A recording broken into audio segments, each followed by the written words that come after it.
montre de l'oncle Octave vient de paraître aux éditions L'Harmattan. Un titre qui est tout un programme. Jean-Pierre Lenardeux, vous en êtes l'auteur, pourquoi ce livre? Rassurez-vous, il s'agit d'un roman et non d'un traité sur l'horlogerie. La vie de l'oncle Octave est peuplée de mystères. En premier lieu, son âge.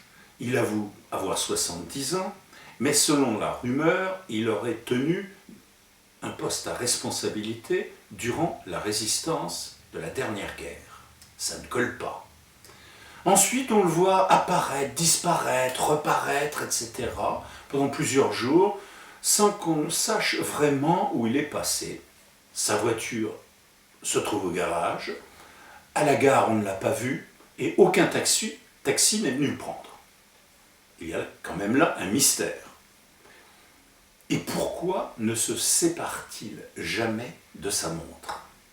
La vérité est que l'on ne sait pas qui est exactement l'oncle Octave. La résistance alors, 70 ans plus tôt, est-ce pour cette raison qu'il est traqué par des gens qui le croient détenteur d'un immense secret que lui aurait confié Hitler avant de disparaître? Une aventure qui va chambouler le cours du temps, modifier l'histoire, rendre le présent terrible et le futur bien pire encore. La montre de l'oncle Octave appartient à la fois aux trois genres. La montre peut apparaître comme fantastique, puisqu'elle permet à l'homme de réaliser un rêve inconcevable.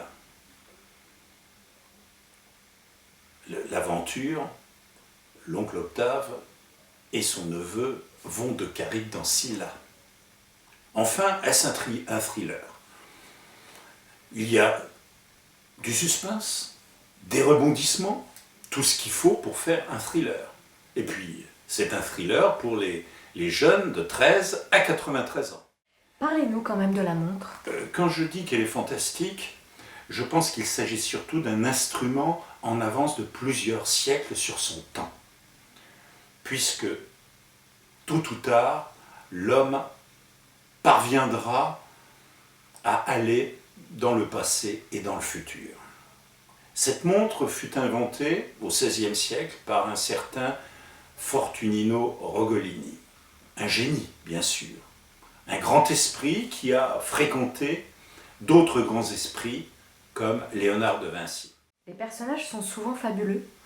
Oui, l'oncle Octave et Fortunino Rogolini, l'inventeur de la montre, ne peuvent laisser indifférent. Ce sont des gens extraordinaires.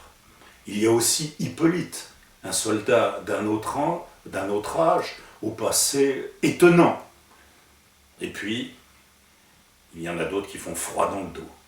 Greta, une tueuse professionnelle, internationale, et son maître à penser, d'une dangerosité historique. J'allais oublier Gris-Gris le chat, un chat de caractère. Dans la montre de l'oncle Octave, il semblerait que Hitler ne soit pas mort. Ça,